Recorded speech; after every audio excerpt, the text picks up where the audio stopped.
Hi hello மக்களே, இன்றைக்கி சிறுவாபுரி ஏரி சின்னம்பேட்டில் மீன் பிடிக்க வந்தோம்.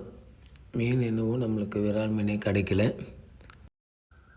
தண்ணியில் என்னடா மீன் மிதந்து வருதுன்னு பார்த்தா பெரிய கண்டை ஒன்று செத்து போய் தண்ணியில் வந்த மீனை எடுத்து ஓரம் போகிறதுக்காக எடுத்தோம்.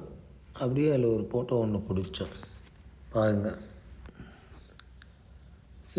நல்ல சைஸ் தான். நாங்கள் என்னவோ கண்ட மீன் எல்லாம் காலி ஆகிடுச்சின்னு ஏரியில் நினச்சின்னு இருக்கோம்.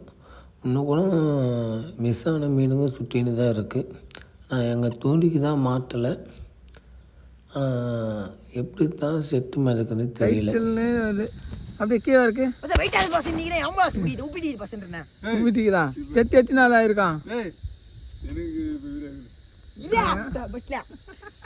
சரியான மீன் தூக்க முடியாமல் தூக்கினீங்க. அவன் இடுப்புன்னு கை அளவுக்கு இருக்கு.